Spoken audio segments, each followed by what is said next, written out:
Good evening and welcome to Success in the City. My name's Helen Webster and I'm with the lovely Des Flanagan, standing in for the lovely Sandra Scott. Yes, thank you, Des, for joining us this evening. No problem. And our guest hasn't turned up. Well, he hasn't turned up yet. So yes, no. So I think we might have some little tech issues, maybe, because so hopefully, Jim, if you're watching on LinkedIn, click the Enter Studio button and then we can let you in. Yeah. Because you remember, Jim. We'll just let you in, mate. Yeah. So let's see whether Jim turns up. Hopefully he will. If not, I will. We'll contact him and we'll talk him through getting into, because the link was slightly different, wasn't it, today? Okay. So all good, all good. How's your week been? Okay, not bad this week. It's getting a few more inquiries in. I'm getting a few council jobs in too, which is good. Brilliant. On the cleaner side of stuff. And IP Presents has had a decent week as well, which we'll talk about a little bit later. So all in all, it's not bad. Good, not bad. Good. Pity the footballer wasn't following suit, but we'll touch on that a little bit as well if you wish, a bit later. I'm sure. Yeah, we'll have a little chat about that. Yeah. Shout out to any kids, any young people who've been amazing this week. Do you know what? I haven't been out any young kids this week, so I don't know. But I'm sure there's plenty doing lots in the city, you know. Yeah. But I'm going to give a shout out. Yeah, I'm going to give a shout out to Scarlett. So, you know, Joe. Scarlett. Yeah, you know Joe's Scarlett. Yeah, Joe yeah. Autism in Motion. Well, it's not. It's the neurodiversity support, family support hub now, isn't it? So Scarlett, Joe was a bit poorly and was out of action. Okay. So Anthony took her go-karting. And she's like a Lewis Hamilton. She's absolutely amazing. So I'm going to give a massive shout out to Scarlett. Yeah. And there was a little picture of it in her little overalls. And then they sent me a video. And you know what? She was dead good. She did this little and was going to spin and then just brought it back. So I think she might have found her little thing. So massive shout out to Scarlett, the new Lewis Hamilton. How old is she now, Helen? I'm gonna say 9. Yeah. 9, I think she is. Yeah, I think she's 9. So yeah, great the way some kids would take to that. I think she's had like 2 or 3 goes, and she's amazing at it. Must be a little bit daunting. Yeah. Yeah. It's a little bit daunting down at that. I mean, I remember getting on a go-kart at that age, and if you went down a little bit of a hill, it was scary. But when you put your foot down on the accelerator, you know, at 9, good. I know. Well done, Scarlett. So yeah, I'm going to give a massive shout out to Scarlett. I thought it was quite a cool thing for a young person to go off and do. So good on her. Yeah. Was that at the place in town? I'm not sure. I don't know where it was. No, it was outside. Oh, was it? Yeah, she was outside. Yeah, but she looked boss. So good on her. Yeah. So success this week for you personally? Well, I've got a couple of one definitely job signed up and ready to go. I've got a couple of more lined up. But big success for me this week was about 10 years ago. I did a Chinese cooking course in St. Francis of Assisi school. You know, one of these St. Francis of Assisi. It's a school that have these summer courses on, so you can sign up during the summer and do a course. You know. Yeah. I thought, I'll have a go at Chinese cooking. I enjoyed it. And then, you know the way it is, you don't do it for ages, do you, after the course? So I've got me walk back out last week, and I'm surprised how quick I've got back into it. I'm knocking some really good stuff up, you know. Brilliant. Yeah. And you know when you've got it right, because it tastes like a chippy, you know, or a restaurant. So only a little bit better. Brilliant. Here's our Jim. No, so He's yeah. entering. So our Jim is here. I am going to enter him. I'm going to add him into the studio. Here he is. We are live, Jim, but I think you might be on mute. I think you're. Let me see. We'll have to find him, Helen. So, Jim, you'll have to unmute yourself. Hi, Jim. I think he's going to unmute himself now. He's given us a wave and a thumbs up. Fabulous. I apologise. Sorry, I apologise. Don't apologise, Jim. It's okay. Thank you for joining us. We are it's a fiver in the tin, Jim. It's a fiver in the tin. Okay, honestly, it's a privilege and a pleasure to speak with you. And I listened to you last week, and I've made friends with Kirsty and Barry, and I'm seeing them tomorrow. Yeah, honestly, yeah, because they're going to go. They're going to go sailing with me. Oh, I love that. That's amazing. So for anyone who wasn't listening last week, sorry, Barry and Kirsty came on, and they were from, they started a company called Mindset Matters. And when Barry was younger, he actually went on the tall ships. He got chosen and he went off, and we were talking about it. And Jim was actually listening at the time, and he said, "Oh, get in touch." Oh, I love that you've all got in touch. That's fab. Yeah, and he's going to help me as well, and because he's got lots of youngsters as well. We got three voyages in August. One from Dublin to Liverpool, one from Liverpool to Whitehaven, and one from Whitehaven back to Liverpool. And then we're going to have all the kids on the ship, about 40 of them on the ship. And the August bank holiday weekend in the Albert Dock, and singing and dancing and doing all sorts. Oh, well, we'll find out loads more about that. That's brilliant. Oh, that's ace. Brilliant. Oh, I love that. Hold on, Thanks to you anyway. Thank you. Well, thank you for listening. So we're talking about our successes this week, Jim. Des has just picked up his Chinese cookery again, and he's had an amazing time. It all come flooding back to him. So he's a master with the wok again now. Okay. What's your success this week, Jim? My success is that I lost my wife 3 months ago, and people like Kirsty and Barry are going to help me. And, and that's my success this week, is making friends with Kirsty and Barry. Yeah, well, love that. Brilliant. Oh, that's good. That's good. We love that. That's great. And helping me as well. That's nice. Good. Yeah, good. And the gorgeous people, so brilliant. Oh, well, yeah. I mean, they just inspire me. The way they were talking, I thought, good, and Bennett, I was just overwhelmed by it, And when I came away, I just felt so pleased, that I'd listened with me. I'd listened, I just felt so pleased about it. So good. Oh, well, my success then is that you and Barry and Kirsty have all become friends. That's an ace success. That's a really gorgeous one for us. Thanks to you. Oh, it's gorgeous. We love that. My success this week is that I went to the circus on Friday night with Rach and James and Hannah, and we didn't get squirted with water by the clown, but it was absolutely fantastic. I loved every single. Me and Rach were like, "What? This is amazing!" So we loved it. I think more than the kids. So it was great.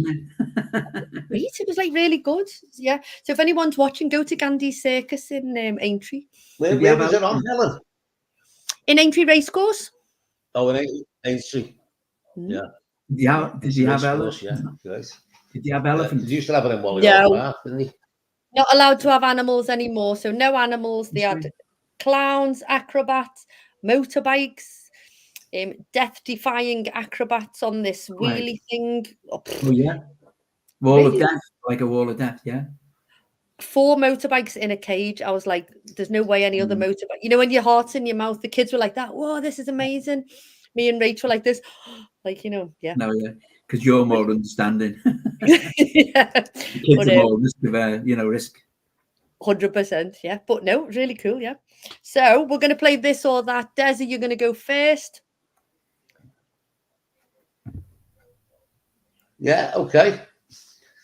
Right, Jim.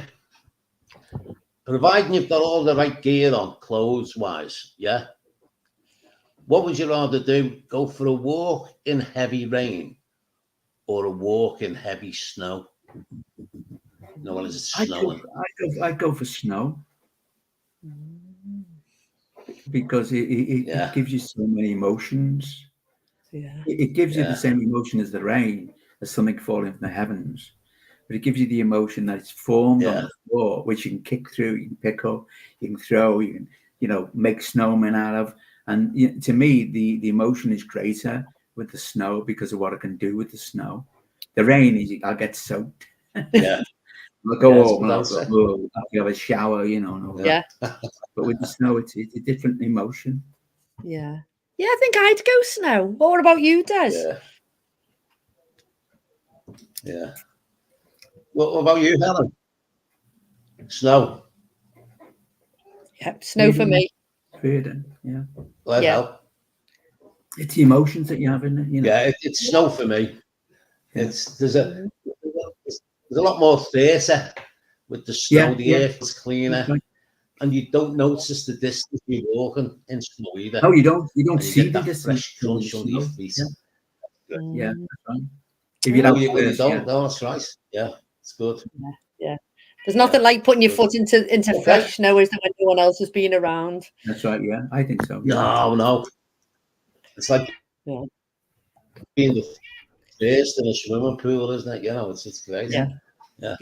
Okay. Anyway, go ahead, Jim, would you rather go on a pedalo or a powerboat? So one with an engine or a pedalo where you're using your feet? Well, because I sail a lot and that, you might think I'd say pedalo, but I like the powerboats. Oh.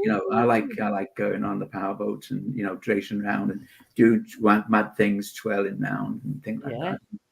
I like going through the water at speed, as well, because it just invigorates me a lot. Yeah. The pedalo is a lot of hard work. With my legs, I don't want any hard work at all. What about you, Des?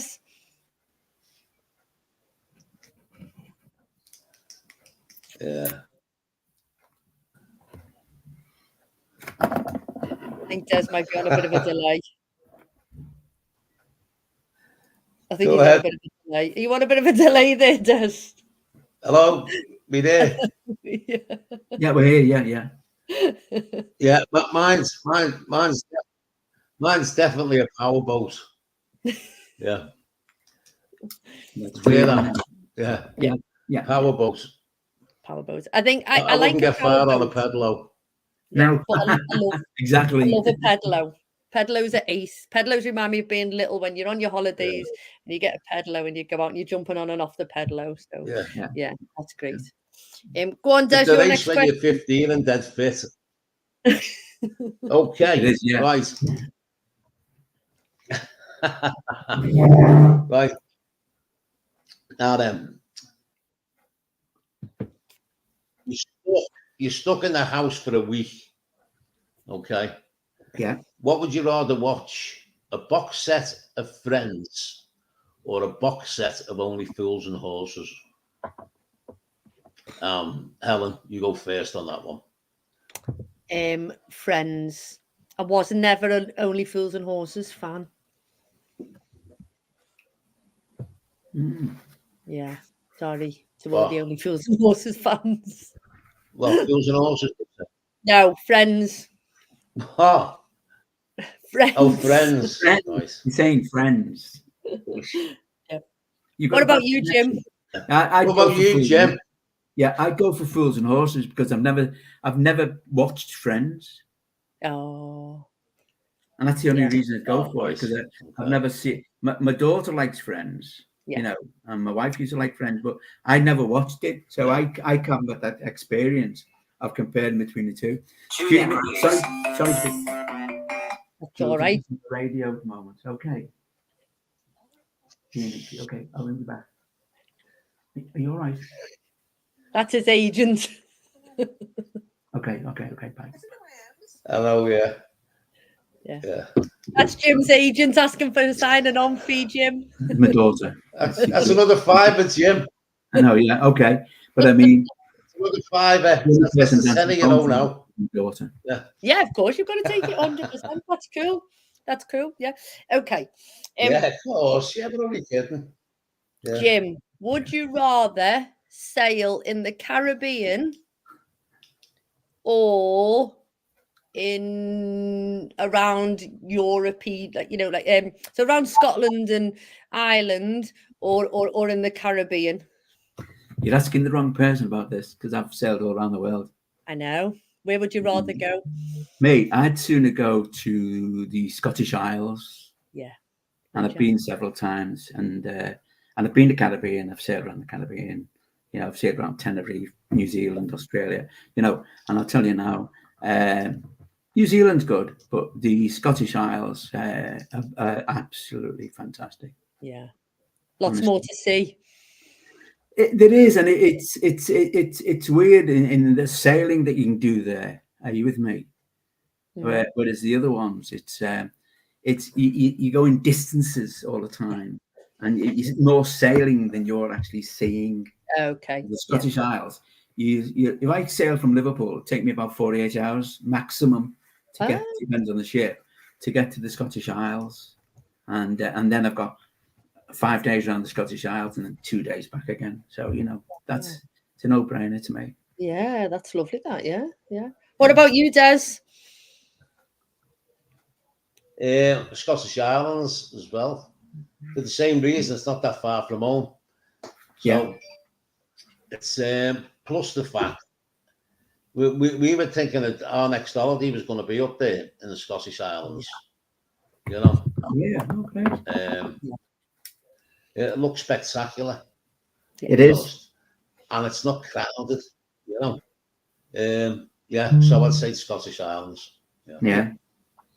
I think for me, it would be, I think once you've seen a beach, like a Caribbean beach, you've seen them all, haven't you? You know, they must be quite sort of like beautiful white sand. Whereas in Scotland, you'd see a lot more, it'd be a little bit colder, but you'd see a lot more, you know. Cool. Right. We finished all this and that. We've got our lovely Jim, who has kindly given his time today, Jim, to join us. You've given me you've forgotten to put the end of your title on. Me, I'm chairman. On your name. So you're Jim Graves, BEM, isn't it? Oh yeah. So excuse me, can I just say something? The BEM was awarded to me, but I have a group of people that work with me, and they helped me to earn the right to that BEM. So it's not just about Jim Graves; it's about the team of people that I work with who have also been recognised for the award as well. Amazing. Yeah, of course. Yeah. No, that's lovely. That's and you know, they always say, you know, as a team you can do so much more. But we'd like to hand it over to you, Jim, and tell us what you do, what MAST stands for, where you started off, where you are now, and then Des and I'll just ask you questions as you go along. Okay, yeah. I mean, it was about 18 years ago. I used to go. What happened was, it's my wife's fault actually, but we won't go there. It wasn't their fault. She did something for me. We went up to Aberdeen, my wife and I, about 20 years ago, because there was a Tall Ships Festival on, which we don't run in Liverpool anymore, which is a great shame because we have a big river, you know, and we no longer have the Mersey River Festival. The tall ships coming in. I won't go into it because I'll start getting annoyed. Anyway, so I was up there and she said to me, "You've always wanted to sail on one of these." I went, "Yeah." Okay. She said, "I've just nominated you." So what happened? I went on it. I went on the tall ship for a week. And I seen what it did to me, but I also seen, and I remembered when I went away to sea in the Merchant Navy, how I changed from being a scouser that was, you know, always running down the wrong way to being someone, you know, that, you know, got on with their life and earned the right to things. Because when I was at sea, you know, I got shipwrecked on the Great Barrier Reef, but I wasn't shipwrecked as such. The ship ran aground and we were only for 6 weeks stripping it down and all that. And I learned so much from it. And then, of course, when I did this tall ship, it brought it all back to me. And the kids that were on it, I seen the kids developing in a week, not changing, but all of a sudden they were different in the things they were doing and how they were doing it. I thought, "Oh, I'm going to have a bit of this." So me and 2 other people set up Merseyside Adventure Sailing Trust. Cut a long story short. But one of them died, and the other one, because it was her husband, she didn't want to do it. So I was left with MAST. Okay. And MAST is basically we create the environment for young people to develop their future pathways. Brilliant. Because yesterday's history, tomorrow's a mystery, but today's a challenge for you to make tomorrow work for you. Oh, I love that. That's the key. So when we get the youngsters, one of the things we do, this is only one part of the charity, but the key thing is we get the kids to sail on the ship, and they sail the ship around the Western Isles or the Irish Sea or whatever, under the guidance of the professional crew. The professional crew do not sail the ship. Okay. At the end of it, they come off. They can come off with RYA competent crew. They can come off with Duke of Edinburgh Residence Gold, and they come off with awards as well. So they can actually, get things. And also, they have to fill out a logbook every day to say how they are, how they're feeling, stormy, good, what have they learned from the day. So it's a development for them. So when they come off and you say to them, how did it go? They go, there you are, and it's in the logbook. Oh, brilliant. You go to a future employer, and it's impressed quite a lot of future employers. Go, that's what it is. And it worked. And I've got a young lady who's now the chief engineer on the Sir David Attenborough. Oh, wow. Yeah. And I've also got I've got another lad who was selling drugs in Upper Parley Street 15 years ago. He's now studying for his master's ticket to sail tall ships, Dutch tall ships. And it's not me he's done it. We've helped them to create their future by doing what we do. Yeah. And Maritime, by the way, I don't know whether you know this, but Maritime brings £5 billion a year into this Northwest. Wow. A lot of money. And the jobs in Maritime are fantastic. The youngsters, I go into schools and I say to them, what do you know about Maritime? Ships. I said, do you know about only 4% of the people actually go on a ship? Yeah. 96% are basically home-based, not home-based, but, Peel Port employ over 15,000 people here. You know what I mean? And they own, it's fantastic. And lawyers like Hill Dickinson and people like that, they deal in shipping. And you can be a clerk in there. You can, the range. So what we do now, we run these career fairs where we get them, like we did one last week with Camel Airs.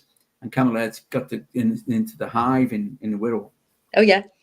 And they went there. And what happened was the Camel Airs brought along the MD and several of the senior people. And he said, this is what we do. And the kids went, oh. And the kids could question them about, well, what about qualifications? Well, don't worry about it. If you can't read and write, we'll help you to read and write. Wow. And by the way, if you're going to go to university and you're working for us, we'll pay for you to go to university. Amazing. And Peel say that as well. Which is that's incredible, isn't it? So for young, so what sort of ages do you work with, Jim? What age? I work with 14 to 16. And you've got to be careful here because 14 to 16 won't work with 16 to 18-year-olds. Yeah. And 16 and 18-year-olds won't work with 14 to 16. Yeah. Crazy. But it's so we work with anyone, anybody at all, actually. Are you with me? Kirsty and Barry are going to come with us. You know what I mean? Yeah. So, but it's an open book. And one of the kids said, well, I don't like, I get terribly seasick. I said, so do I, actually. And I've been around the world a couple of times. I said, but okay. He said, well, I don't want to go. I said, well, you can do the project leader. What do you mean? I said, well, you can video it all for me, and you can make sure all the admin's done for me. Oh, okay. And they don't see when you talk to young people, I found they focus on one element instead of looking at the broader elements. So we help them to do that. And then we help them, that's all along. Just, if youngsters come to us, I had a young girl come to me about 10 years ago. I was doing some work for also the church in Peerhead. What's it called? I've forgotten the name now. But I was doing some work for them. St. Nicholas. St. Nick's, should have mentioned that. It's a Siemens church. I was doing some work for them. And this young girl, I said to this young girl, so what's your ambition, love? What's your ambition? What would you really love to do? What would get you out of bed of a morning? And she said, I'd like to see the world. I said, okay. I said, what do you do? I'm a nursery nurse. I said, okay. So why can't you go around the world? Can't afford it. I said, okay. Ever thought of going away to sing? What? I said, go away to sing. Cruise ships. Yeah. Go on the cruise ships. You have nursery nurses. I said, you qualified? Yeah, okay. So we introduced her. Not Maersk. Oh, God, not Fred Olsen. Anyway, we introduced her to the cruise ships. Yeah. Went around the world on the cruise ships. Got paid for it. Wow. And that's the thing, isn't it? You know, you think, oh, well, I'm a nursery nurse, you know, and as you've just said, that I know. they're needed on the cruise ships, that, you know, with the chefs, there's waiters, there's And they have staff. value, but they have Yeah. value. And because they're doing it, they get valued, and people say to them, thank you, you know, and they value them. And that's what everybody in life wants to be valued. Yeah. You know, I mean, I always say, you know, I was lucky enough I worked in some jobs, you know, they were all right. And I worked in one job, and it was an ego job. And what I meant by that, I used to work for the BMA, industrial relations, and defend doctors and things. And what happened was, from a marine engineer to doing that, anyway, and what happened was, they said to me, do you want to head up the national training unit? I went, oh, yeah. Oh, that's a good job. You know, ego. Yeah. Bigger salary, bigger car, office in London. And I went, oh, I've got a 16 and 14-year-old. You know, I don't want to be in London every week. Yeah. Oh, no, you're all right. But we broke the promise. And I stuck it for 12 months and I resigned. Yeah. And it was a big learning curve for me. Big learning curve. Don't do jobs for money. You have to do jobs for money. I had a mortgage, 2 kids, I had a wife, Family, you know, lovely house, you know, lovely wife, lovely everything, you know. And I thought that was the biggest learning curve I ever had. And after that, I built myself up again, and I ended up doing good, you know, nice house, lovely family, you know, and everything, you know what I mean? I couldn't have had a better life, sort of thing. So how did you get into marine engineering? Well, it was when I was on the ship. I went away to sea as a Peggy. Are you going to say, what's a Peggy? I was going to say, what's a Peggy? Yeah. A Peggy There'll be lots is of people listening who know what a Peggy is. on the ships, on the old wooden ships, when men were made of iron and ships were made of wood. Yeah, is that what happened was the guy with the peg leg, because he couldn't do anything, used to service the crew, look after the crew with the meals and all that. Yeah. And he called the Peggy. Okay. So I did a pier jump, because when the ships used to come in, the emergency ships, you could go down and get a job. And I did a pier jump in I won't tell you, but it's 50s. Anyway, did a pier jump in the 50s, and we ran aground on the Great Barrier Reef. And we were there for 6 weeks, stripping the ship, doing all sorts on the ship. And he said to me, what do you do, Jim? And I went, this. He said, what school? I said, I went to grammar school. Well, what happened? I said, the guy who's given careers out sent us all to British Railways as clerks. He wasn't interested. He was just saying, getting numbers through. Yeah. And he said, oh. And after that, he said to me, I've got a job for you. And that was it. He sent me away with Shaw Savile as a cadet. Wow. And that was it. And that was, you know, the basis of somebody noticing someone who had talent and could do things. And that was it. And that's what I do with the youngsters today. You talk to them, and I don't let them talk themselves down. Yeah. I mean, the young man said to me the other day, men don't cry. I said, don't they? I said, my father used to say that. And I had 8 sisters and a brother. And he used to say to me as next to youngest, men don't cry. I said, it's the biggest false statement I've ever heard in my life. Yeah. Because men do cry. Yeah, and they've got to, yeah. And you've got to. Well, I know that now at the moment, I tell you. Yeah. Got to let it out, haven't you? You know what I mean? There's no point bottling it all up, is there, you know? And if you don't let it out, you bottle it up, you'll actually do something to yourself. Of course. That's Yeah. You know, but that's basically, you know, the future is that we're talking to America about 2026, because in 2026 they broke free from Britain, and it's 250 years of American independence. And I said to them, talking to these people in New York and Boston, and I said to them, they're sending a couple of girls over to sail with us in August. And I said, do you know who introduced the dollar to America? And he went, no. I said, it's a guy called Robert Owen, and he's a Scouser. Yeah. And he did it during the American Civil War. I said, you know who wrote most of your Constitution? The same guy. Wow. And they were laughing because I said, he's R. Owen. That's right. And then they got the Scout Centre. Yeah. It's true. And they were born by the old Birkenhead Tunnel. They were born in that area there. Wow. And there's a place there called Blackburn Assurance House. And if you go in, there's a plaque to them. How about today? These Brilliant. in America couldn't get over it. And I Yeah. said, and you know who built your battleships for between the wars, you know, the American Civil War? I said it was Liverpool, a place Yeah. called Camberlaird. I said, because we supported the South because of the cotton. And it's that education that we've got in Liverpool, so much maritime heritage. It annoys me.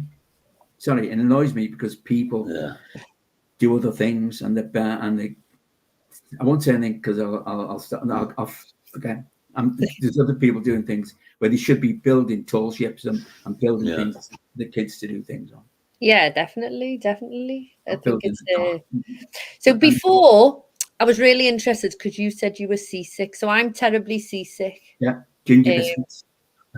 Yeah, ginger biscuits. Pregnancy. I can't go on a pedalo or anything. I'm absolutely rubbish. Yeah, you say ginger biscuits. Do you get used to it? Yeah, well, all it is, it's the balance in the ears. Yeah. I get seasick now because I wear hearing aids. Okay. You know, I don't have to all the time, but they help me because a little bit bad on the hearing. I had a flu injection, and it made me deaf down my right hand side. Oh wow. And well, yeah, one of those. And I have to wear hearing aids now. I can hear, but not as good as I should do. And my balance is not there. So when you go on a ship, if you ever go on a ship, don't stand on the sides of the ship. Try and stand in the center of the ship. And if you're going to do anything, look at the horizon. Don't look at the deck, because if you look at the deck, you see the deck moving, and your balance goes. You're seasick. Yeah. Good. And I'll Jim. pack up ginger biscuits. Jim, how do you choose the kids to go onto the ship? Because I would imagine the uptake would be quite large. No, it isn't. I don't. They choose themselves. Really? We've got a ship. We've got a ship going into Camberlaird's. We've got to go and talk to Camberlaird's tomorrow, and they're going to repair it for us. A tall ship. She's not made of wood. This one. She's made of iron, steel. Sorry, she's made of steel. And she was an Icelandic trawler, and she got cut in two and made into a tall ship. Anyway, we're going to do what did he call it? A program on it about going in and coming out. Anyway, we're going to do a program on it. And then what we're going to do, we're going to say this is a tall ship. So we're going to take the kids virtually round the ship. And then they put the virtual stuff on. They can see what the ships are. But the kids choose themselves, actually. Yeah. If they're interested, they come and talk to you. If they're not interested, they don't come and talk. Yeah, from where, though? From where? How did they get to know about you? That's what I go into the schools. You know, I go into the schools. And we in fact, I've just had a meeting tonight with the trustees. And what we're going to start doing is putting out a blog. But for some unknown reason, and we're getting this sorted now, but for some unknown reason, we haven't got social media as good as we should have. And we're not putting out a thing as good as we should have.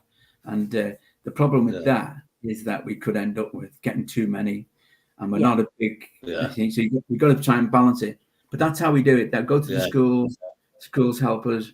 Go to, like with Kirsty and Barry, to them, talk to them. You know, talk to, people like that. Talk to, lots of people.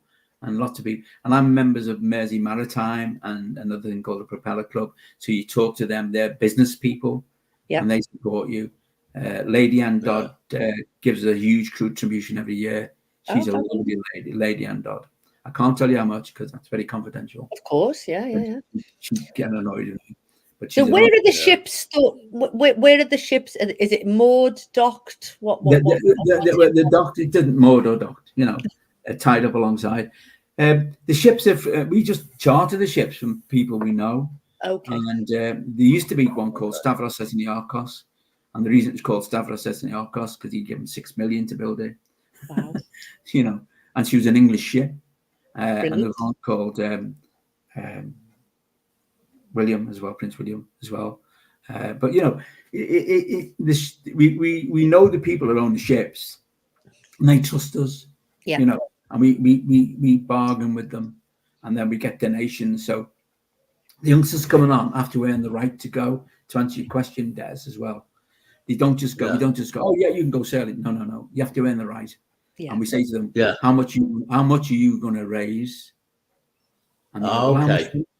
And I go, no, you tell me how much you're going to raise. You tell me what you're going to do to earn the right to do this. Yeah.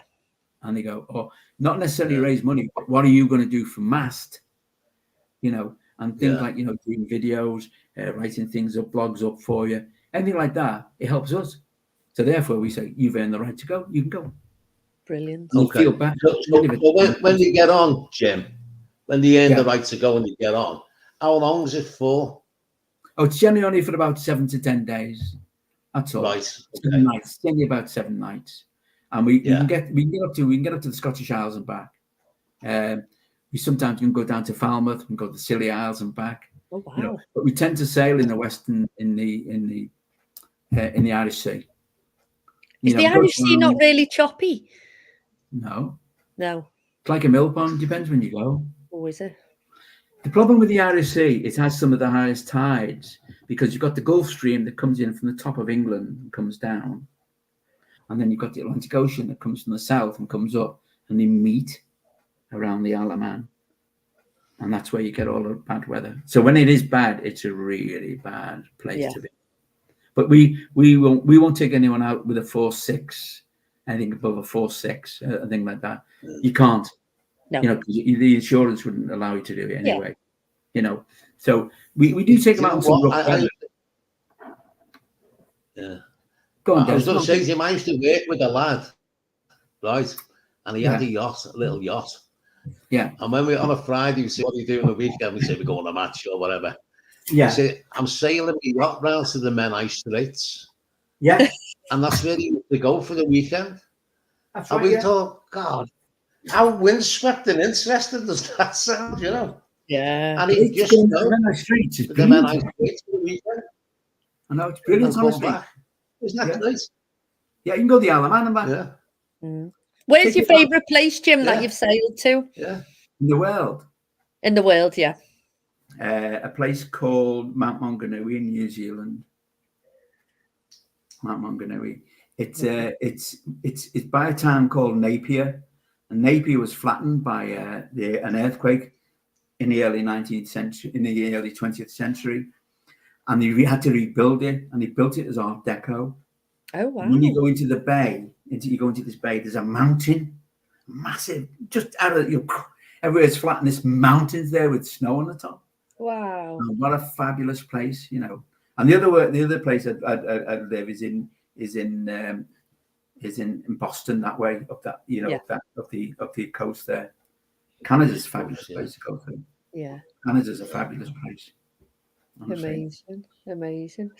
So once the young people have been and they've done their sailing and they've got their qualifications and done whatever, what happens to them then? Well, they can become mentors with us, or we can talk to them about career in maritime. And that's where we go to the likes of the maritime people. Go to the like of employers. We've got a guy called Brett Metcalf. He owns Carmet Tugs, you know, and it's things like that. It's knowing the businesses, and the key is knowing the businesses, because if you know the businesses and you introduce the youngster, and they take along their logbook, and you basically interviewed them anyway, and you've helped them with the interview. So when they go, they know what they're going to do. It's that sort of thing, and it's up to them. You know, at the end of the day, it's not down to Jim Graves. It's down to them. Definitely. I think if a young person came for an interview, because I tend to not look at qualifications, I tend to look at what their outside interests are. You know, what if they, you know, sometimes some of them might have volunteered or they ran a marathon or thing, and those sort of things tell you about the caliber of the person. Right. So a young person came with a logbook from being on the tall ships, or, you know, being you think these have got something about them here, you know, this is a really good. Well, I went to the wrong school. I went to a grammar school, and I should have gone to a technical school. Yeah. And I passed the 11 plus. I should have gone to a technical school because I'm more extrovert and I'm more technical minded. Yeah.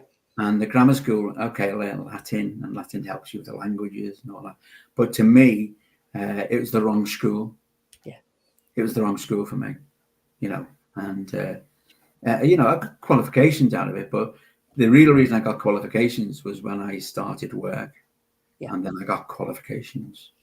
you know, got HND in engineering, I've got a degree in psychology, you know, and all that. But that only became because of going out and realizing this is what I want to do, you know, and people help. I've got a lot of people that help me, honest to goodness me. The number of people that help me is tremendous. And it's a reputation. You build a reputation on trust, you know. And if you say, I never overpromise, I always underpromise and overdeliver. Never overpromise. You know, if I can do something, I'll do it. If I can't do it, I tell people I can't do it. And I tell the youngsters as well. Yeah, and I think if you're honest and, you know, Jim, go on, Des. Sorry, go on. No, I was just saying, Jim, have Mast got any plans to open like a college or some kind of college for the kids? Yeah, you're talking big now, Des. It's see, once you do that, you've got to start to employ people, and once you start to employ people, that's when you get problems. Yeah, because we tried it, you know, with a lady, and she was very, very good. The lady, she's very good at what was doing. But in the end, I was paying her money, which I could have spent on a development of a young person. And I don't charge, you know, and the people who work with me don't charge. And I always remember that. You know that record, no charge. Yeah. The mother and the son. Yeah. And I think, you know, and that's what I do, no charge. I So mean, I'd love to do that, Des. I'd love to do that. Yeah. But I need a bigger workforce than anything that I've got at the moment. Yeah, I get that. I can't do it now. Yeah. How do people? So as Barry and Kirsty have got involved, how do other people get involved? You know, because it's volunteer led. Yeah. If you just write to me at mastjwg@yahoo.co.uk. Yeah, no problem at all. You know, and what sort of roles are available if people wanted to come and volunteer? Well, there's all sorts. If you want to come and volunteer, you can help me with admin. I mean, we've got to take a group of people over from Liverpool to Dublin to pick the ship up. So what we'd have there, we'd have a couple of people helping us, and they're all what's it DBS. called? DBS checked, you know, and we have the extra one, you know, and that means I don't go, but I meet them, greet them, put them on a bus. People are on the bus, so they take them to Holyhead. Yeah. And a group of people then take them to Dublin. We meet our Irish counterparts who are friends with us, Sail Training Ireland. Their government pays for Sail Training Ireland. And that's what I mean, Des. If our government paid for us, we could do what you're saying. Yeah. But they give I know. Like £250,000 a year. Are you with me? Wow. Yeah. It's not a lot of money, really. Not a lot of money. In the grand, towards us individuals, it's a lot of money, but in the grand scheme of things, it's not a lot of money at all, is it? Well, I'm sure you know this, but in the late 19th century, we used to have ships on the Mersey, one Conway, Indefatigable, and they were for naughty boys, what you call naughty boys. They weren't for people that wanted to do alternative education, not go to school. And they used to put them on these ships, and the government built them, and the government paid for them. HMS Conway and HMS Indefatigable. Are you with me? And they paid for it, but they stopped it all. Yeah. And all the money, seriously, all the money goes down south. It's all on the south coast. There's nothing up here. It's a shame, that. Yeah. Yeah, honestly, it is. Because it's great for kids as well. I mean, all my uncles went away to sea, and they all left with them. Well, when they packed it in, they could all cook. Yeah, they all ended up cooks, you know. But not only that, they could work behind a bar or wait in a restaurant or any of that kind of stuff, you know. Well, it taught me about people. They ended up cooks. Scouts had never been out of Liverpool, and all of a sudden, I'm in the South Pacific, meeting people in Fiji, meeting New Zealanders, meeting Australians, and you know, go wow, and you learn so much about cultures, and people are different, but by God, they're lovely people, they're fabulous people. And it's learning to live with people. There's too much conflict in the world. Too much conflict, you know. Too much me. Honestly. It's about being part of that team and that sense of belonging. And I think we've lost a lot of sense of belonging, which is why it's so important to be part of clubs. And if you're on a team, you've got to do your part. Otherwise, you know, you don't succeed. And there was a lady in the gym, and she had a thing on her back, and it said, if you want to go fast, go alone. If you want to go far, go together. And it was on the back of her hoodie. And I thought, that's brilliant, that, isn't it? You know, and it is about teamwork and having that tribe around you of like-minded people who are invested in the same end goals. The end goal is to go round and get back safe and make sure everybody else is okay, isn't it? Right. And the contribution value that you make, even though I've been a manager of a £50 million project and things like that with about a couple of hundred people working with me, you know, it's not about me. It's about the team actually making the contribution values to fulfill that project. Yeah. You know, and it's knowing your people. Yeah. Yeah. And you know when they're upset and know when things are going wrong and things like that. You know, anyway, I bored you to death. I'm so sorry about that. No, that's fabulous. So how many people are on the ship then? So do we have about 40 young people? And then you were saying before about the crew? No, there's on this ship we're coming in now is the ship I'm putting into Camberlaird's takes 36 young people. Yeah. And they have about 20 crew. Wow. She's a big, what you call a Class A tall ship. She's a big ship. The ship that we're bringing in August is Maybe, and Maybe is a Class B tall ship. So she'll take 12 trainees, 2 mentors, and she has about 10 crew. Okay. You know, but she's a wooden ship, Maybe, as well. Oh, wow. But I think it'd be cool for the mentors as well, isn't it, to go on and they'd learn new skills and stuff, wouldn't they? Well, they do. They do. I mean, they do. I mean, you know, we have a ratio of about 1 to 6. And generally generally I'll put 3 mentors on. The ship that's going into Camberlaird's. Yeah. Oh, sorry. Do you know what? I'm sounding a bit rude here, I think. So I think there's a little bit of delay. I'm not trying to overspeak. But the ship that's going into Camberlaird's, how long will that take to get done? Because there's a documentary. Did you say there's a documentary getting done on that? Yeah. It'll take a couple of weeks. When it goes, yeah. Okay, so that'll be quite interesting, that film, won't it, when it comes out? Oh, yeah. It'll be interesting for Camberlaird's. Yeah. Yeah. It'll be interesting for us. Yeah. You know, because it'll advertise Camberlaird's. And you can say to the kids, look at all the different jobs from there. And you go, oh, yeah, look what he's doing. Look what he's doing. You know. Yeah. And it's that's what that'd be good, that. Yeah. Yeah. And the MDs agree to that as well. So, you know. Brilliant. But it's knowing the right people, Des. You know that. You know, and it's knowing who you know, I hate begging bowls. Yeah. You know, we do what you call it in supermarkets. Supermarkets are very good to us. We'll go in and backpack. Yeah. You know, but I won't go around shaking cans. Yeah. Sorry. I don't do that. I don't blame you. The backpacking, you're offering a service, aren't you? You know, I always think when you fundraise, if you offer us something, more people are more likely to donate. You know, if you were doing an exercise class, people will pay to come along because they're getting something. You don't stand in the street shaking tail. I mean, and the kids don't like it anyway. No. Well, brilliant. But you're right. All the best. Yeah. I'd really like to come and see your setup and everything, because I know a lot of young people and we know some really cool people who could get involved, and I think it'd be ace to come. And I probably wouldn't sail, Jim, but I'll come and do something else. Come and share. I mean, the last Saturday in August, you must come down to the ship, because we're going to have the 3 crews. They're going to voyage 1, voyage 2, and voyage 3. And Sellafield and Peel have got voyage 2 and voyage 3. And they're going to send their apprentices down on that. So what I'm doing is I'm mixing youngsters with master's degrees. Yeah. Kids that can't read and write. Brilliant. And they'll never get that again. And I had a young lad from Liverpool. His mate got stabbed in Garston a couple of years ago. And he went on the ship. And he was sailing with Sellafield apprentices. And you don't know anything about him because you don't say anything. You say you sail in the ship and you're worried about the ship. And they voted him the top apprentice. Oh, that's amazing. And my wife told me off because when he came to get his award, he didn't. She said, "Why hasn't that young lad got a white shirt on or something?" And I went, "Don't ask. I'll tell you later."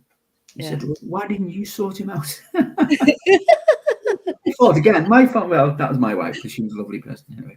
But so and it's mixing the kids, and the kids don't know who they are. Which is amazing. Because Yeah. we were It's not talking like- about that before. Sandra and I were talking about job titles. You know, Yeah. it doesn't matter what your job title is. It's about the person that you Value. are, and you know. And I think before, when you were Yeah. saying, Jim, you know, ego gets in the way sometimes, doesn't Oh, it? yeah, yeah. You know, And when you said BEM, okay, it's great having the BEM after, you know, because it does open doors for me. definitely. It does. I can go to the Lord Lieutenants, and I can go Yeah. go to Prince Charles and Yeah. things like that. My Uncle Ron's listening, and he says, "I can stow away." Thanks, Uncle Ron. I'll stow No, away. yeah. on the ship. Yeah, we do have stowaways, yeah, you know. Yeah, yeah.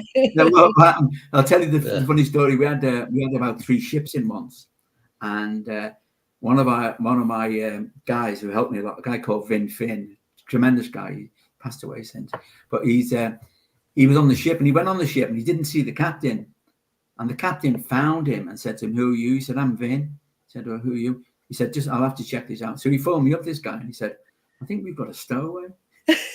I said, "He's one of ours." Because Vin was quite quiet, you see, not like me, you know. I go, "Hi, I'm Jim." Yeah. You wouldn't do that, you know. "Oh, I think we got to stowaway," and he thought it was dead funny, Vin. You know. So That's story. brilliant, isn't it? Yeah. Oh, Okay. brilliant. Thanks for your time. Well, thank you, Jim, for joining us. Thank you for giving your time, and we will Okay. be in touch. Okay, I'm going to get something to eat now.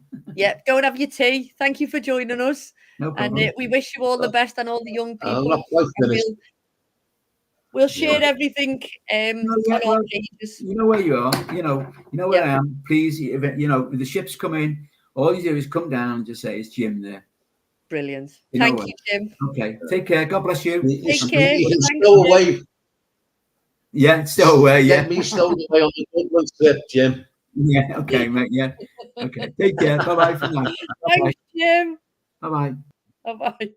Hey, Jim. Is that finished? We're still on, Des.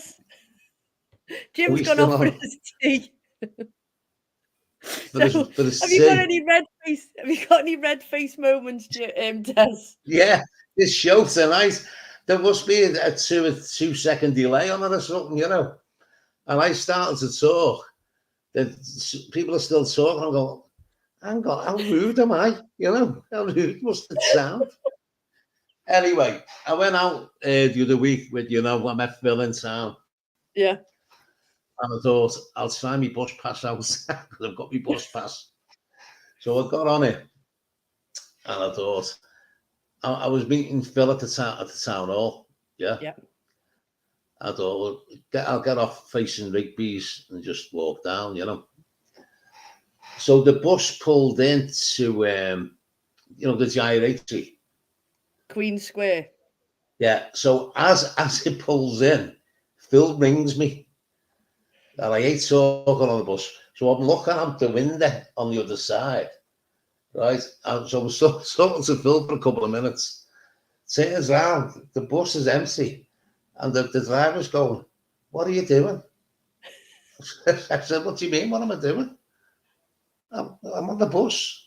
He said, "No, it doesn't go any further." I said, "Well, how do we get round to Dale Street?"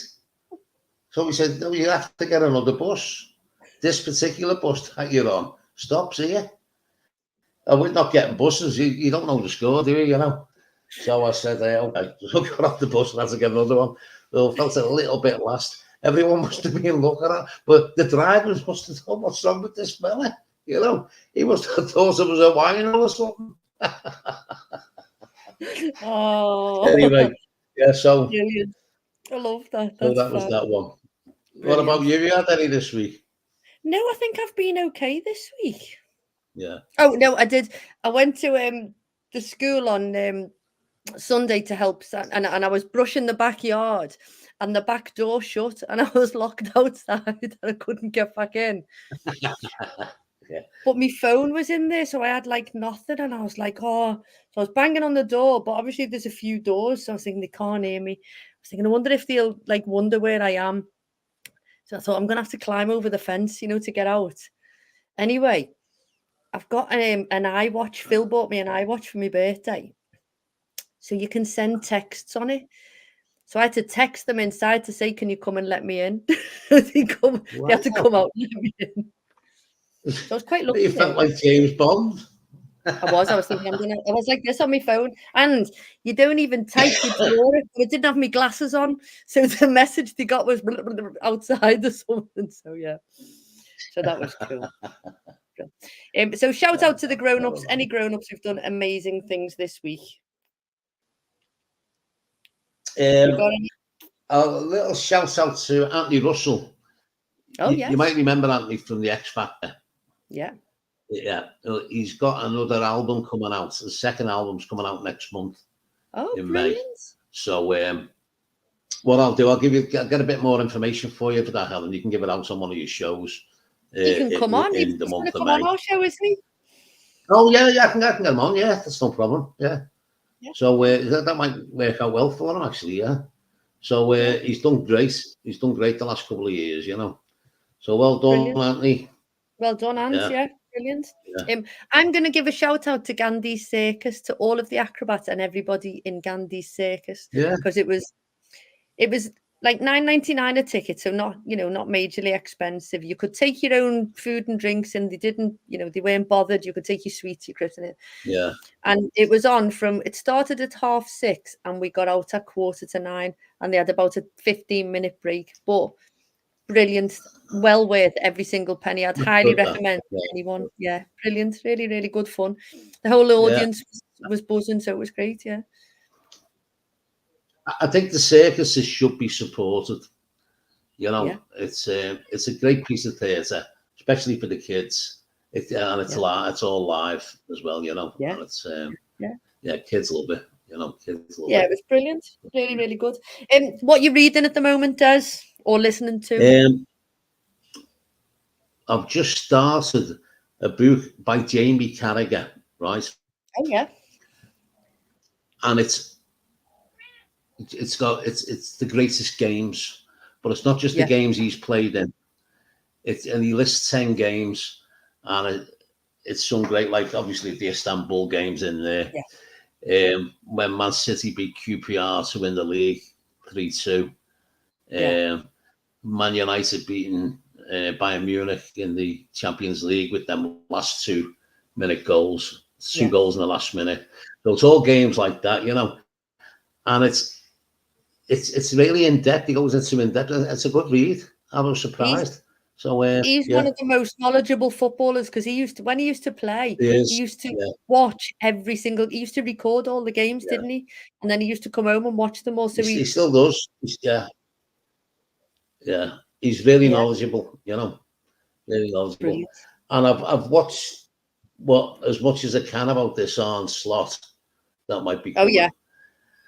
And he looks like a very safe Liverpool signing, to be honest. He's articulate, speaks great English. His teams play great football.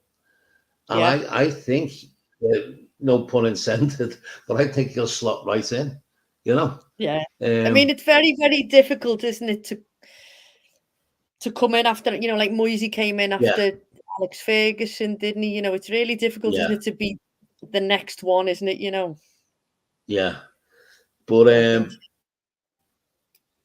But he's lucky. He's got a squad that can play the football that he likes to play. So it's he might have to get rid of one or two and bring one or two in. But he looks a good fit for me, to be honest. Brilliant. Brilliant. So good. Best of luck to Arnie. Yeah, definitely. Well, I'm starting a book called Outlive, and it's the science of longevity. Oh yeah.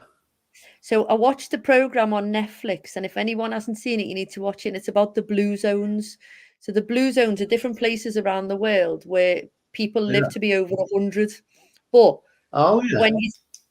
but they're like still riding horses, and he goes around to these different places and finds what they've got in common in all of these places.